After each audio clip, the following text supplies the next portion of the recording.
wasyamsi wa duhaha. Ya, di situ ada pasti itu, ada sanksinya. Jadi setiap bacaan yang bertasdid itu ditahan dan ditekan 2 harakat atau 2 ketuk. Contoh gini, dan saya sedikit akan membahas metode untuk mengetahui harakat. Ya, yang pertama, wasyamsi wa duhaha. Setiap bacaan yang menghadap tasdid itu ditekan dan ditahan 2 ketuk. Wasyam, jadi nggak boleh wasyam, jadi harus ditekan ditahannya itu sekitar 2 ketuk. Wasyamsi wa duhaha, nggak boleh wasyamsi wa duhaha, itu namanya tasdid. Jadi kalau cara bacanya kayak gitu itu kesalahan. Jadi ditekan dulu ditahan. Wasyamsi wa duhaha. Wa duhaha, di sini ada hak kecil dan hak besar. Harus bisa membedakan ya, jangan sampai keliru. Jangan wasyamsi wa duhaha, itu kan keliru ya. Karena di sini yang pertama hak kecil dan yang kedua hak besar. Cara bacanya beda dan letak hurufnya juga beda. Kalau hak di tengah-tengah tenggorokan, kalau hama di sini di pangkal di rogat ujung tenggorokan sini. Wasyamsi wa duhaha, ha ya, ha dan ha beda. Wasyamsi wa duhaha, terus wal qamari idza talaha. Dan di sini ada alif lam qamariyah ya. Itu cara bacanya ditahan aja, jangan sampai mantul, jangan wal qamari, jangan sampai gitu ya. Soalnya itu bukan huruf qalqalah. Selain huruf qalqalah jangan dipantulkan, jangan wal qamari, takut bacanya ada yang gitu ya. Wal qamari, ditahan aja, wal qamari idza talaha. Di sini kebanyakan motobe semua ya. Itu di sini kebanyakan motobe harkatnya itu cuma 2 harkat. Kebanyakan yang 2 harkat semua. Wan nahari idza jallaha, wan nahari idza jallaha, wal laili idza yaghshaha. Wal laili yaghshaha, 2 harkat semua. Dan di huruf oghin mati di situ bacanya ditahan aja, jangan dipantulkan, jangan walaili idza yaghshaha, karena itu bukan huruf qalqalah. Selain huruf qalqalah itu jangan dipantulkan, tahan aja, walaili idza yaghshaha, was-samaa.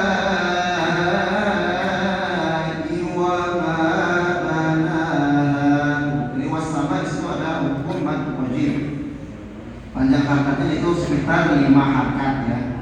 Tuh, pertanyaannya bagaimana caranya kita untuk mengetahui harkat? Yaitu dengan metode yang saya punya atau yang saya ajarkan. Itu biasanya yang untuk mengetahui metode harkat itu biasanya pakai ketukan.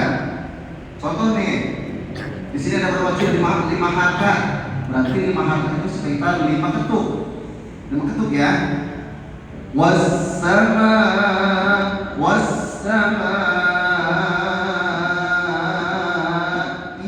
ma banaha. Apalagi ini mad wajib ya. Mad wajib. Tidak boleh kurang dan tidak boleh lebih harkatnya. Harus 5 harkat. Bagaimana cara mengetahui 5 harkat tersebut? Yaitu metodenya kayak tadi itu, di ketuk atau boleh misalnya pakai jari boleh, ada yang metode ketuk, ada yang pakai jari boleh gitu. Kalau saya bisa di pesantren pakai ketukan biar terlihat lebih jelas, terdengar gitu. Was-samaa'i wa ma banaha. Kalau yang 2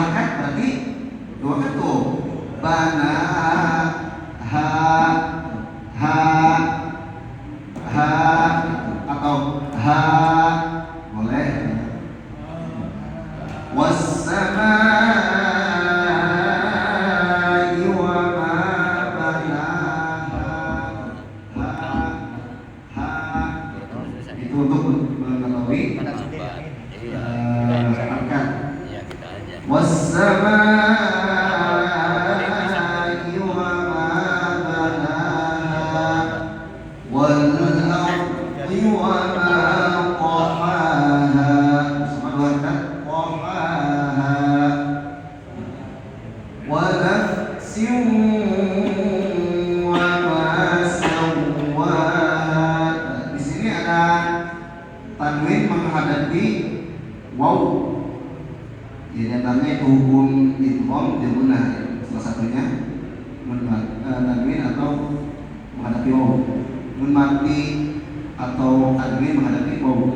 Wa nafsin wa ma sawwaha. Itu cara bacanya ketika kita bertemu dengan hukum idgham dia benar, tanwin nun mati atau tanwin menghadapi waw, itu bacanya harus dilindungi. Pak dan Bapak ya. Wa nafsin harus dihitung bacanya. Wa nafsin bukan berarti hidup, bukan ya, karena emang ini bagian hukumnya, yaitu hukum al-fisyuk, yaitu adanya di batang hidung. Hukum-hukum di batang hidung. Wa nafsin jangan siu jangan. Jadi harus ke hidungin. Wa nafsin jangan siu. Jadi harus hidung ya. Bukan berarti harus hidung itu ngajinya hidung, bukan. Iya, emang ini mah bagian hukumnya gitu. Kalau isu huruf hidung. Dan artinya itu hidung guna atau ikhfa atau iklan harus gitu, kecuali kalau kita baca yang ujungnya 6 harokat seperti bacaan disebut ya, seperti waladdallin. Oh itu mah jangan. Soalnya itu mah bukan huruf hidung. Kalau yang ini mah mesti dihidungkan. Wa nafsin wa ma sawwaha. Dan saw dan waw yang depan ini yang bertasdid, awas jangan keliru ya. Jangan baca guna sama jangan sawwaha jangan, karena ini mah bukan idgham, bukan. Ini cuma tasdid, cuma waw atau tasdid biasa. Kecuali itu patokannya nun mati atau tanwin menghadapi waw. Kalau waw yang kedua mah bukan guna, bukan wa ma sawwaha, gitu ya. Terus fa'alhamaha fujuraha wa taqwaha. Fa'alhamaha fujuraha wa taqwa. Di sini ada qalah ya, wa taqwa. Wasubro ya tandanya. Jadi jangan sampai keliru juga. Ini masalah qalah ya. Ini kan qalah subro. Contohnya itu wa taqwaha. Cirinya qalah subro itu adanya di tengah-tengah kalimat atau kalau di awal kalimat. Kalau di ujung kalimat baru namanya qalah kubro. Itu cara bacanya beda. Jadi subro ini kan kecil artinya, jadi harus kecil aja bunyinya. Bunyi atau pantulan qalahnya kecil aja. Fa'alhamaha fujuraha wa taqwa. Jangan wa taqwa. Kalau gitu, kalau kayak gitu cara bacanya itu salah kaprah ya. Jadi dikit aja bunyi qalahnya. Fa'alhamaha fujuraha wa taqwa. Jangan wa taqwa. Kecuali di ujung kalimat atau di ujung ayat. Contoh qul huwallahu ahad, baru itu mah. Jangan ahad ya. Wa taqwa. Qad ini sama. Qad aflaha man zakkaha.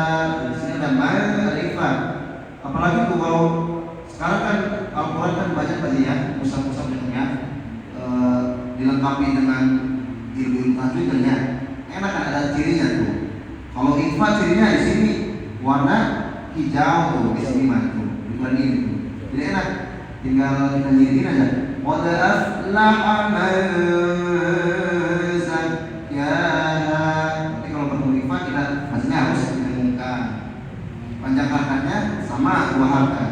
Waktu BI ikhfa terus ikhfa safawi sama itu miguna itu sama dua harkat. Qad aflaha man zakkaha wa qad khaba man dassaha. Kadzabat Thamud biṭagwaha. Bitag sama dalam bitagwaha. Idzin ba'atha ashqaha. Sama ini belum mati ketemu ba ikhlas ya, didengungkan. Idzin dua harkat. Idzin ba'atha ashqaha. Faqala lahum Rasulullahi naqatallahi wa suqyaha. Sama wa suqyaha masrah. Fakadzabuhu fa'aqaruha. Fadamdama 'alaihim rabbuhum bidzambihim fasawwaha. Terkadang ketika kita membaca Al-Quran nih, sering kali mendengar hukum-hukum yang sering terlewat.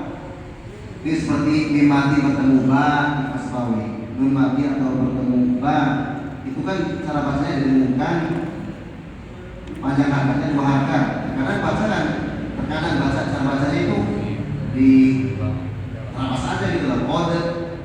Qad fadamdama 'alaihim rabbuhum bidzambihim. Ya. Terus itu ada hukumnya di Asbawi, mim mati bertemu ba dan nun mati bertemu ba. Fadamdama 'alaihim rabbuhum bidzambihim fasawwaha wa la yakhafu 'uqbaha. Gitu ya.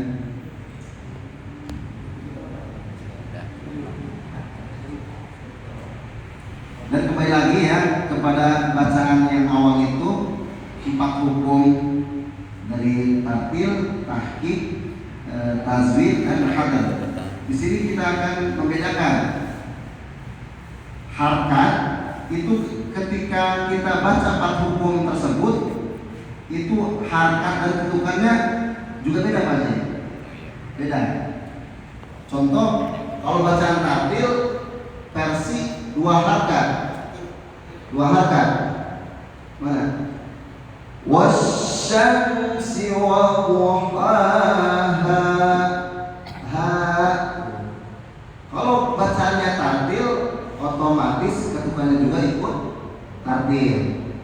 Kalau bacaannya kedua hukum tahqiq, itu kan artinya lebih lambat dari tartil. Otomatis ketika ketukan 2 harakatnya itu lebih lambat, tidak bisa kita samakan dengan ketukan tartil, tidak bisa, karena beda hukum, beda ketukan. Contoh dalam bacaan tahqiq lebih lambat dari tartil. Gimana cara mengetahui ketukannya? Wasyamsi wa duhaha. Itu kan padahal 2 harokat itu, tapi kedengarannya panjang ya dari tartil, karena kan hukumnya bacanya lebih lambat. Iya. Wasyamsi wa duhaha. Itu ketukannya. Duhaha. 2 harokat segitu ketukannya. Tapi kalau kita beralih ke hukum yang ketiga, tasbih, itu bacanya cepat. Wasyamsi wa duhaha. Gimana cara ketukannya? Lebih wasyamsi wa duhaha. Ha kan kalau takil ha tahqiq ha cara ketukannya. Kalau tasrif kan cepat, berarti ketukannya lebih cepat. Wasyamsi wa duhaha. Ha apalagi ya? Hater lebih cepat. Wasyamsi wa duhaha. Cara mengetahui hakatnya, ketukannya seperti itu. Beda hukum bacaan, beda pula ketukan temponya. Celetot lidahnya. Contoh kita untuk mengetahui bacaan 5 harokat. Di sini ada was-samaa'i wa ma banaha. Kita masing-masing hukum ya. Was-sama itu kan wajib 5 harokat. Kita contohkan untuk pertama dulu tartil. Was-samaa'i wa ma banaha. Itu versi ketukan tartil 5 harokatnya. Ma'i wa ma banaha. Kalau yang tahqiq lebih lambat dari tartil, ketukannya kurang lebih lambat. Was-samaa'i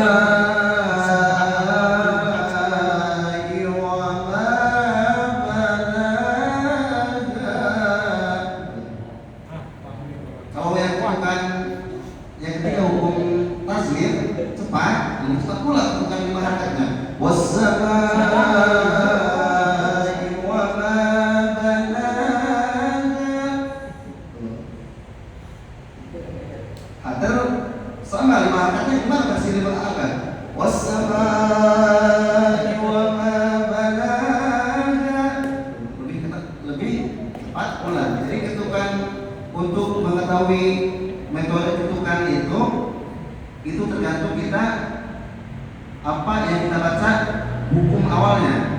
Kalau tadi yang pertama tartil segitu ketukannya karena cara bacanya temponya segitu. Kita tidak bisa misalnya kita baca hukum tartil nih maka ketukan hadar. Jadi menyesuaikan dengan tempo baca. Paham enggak?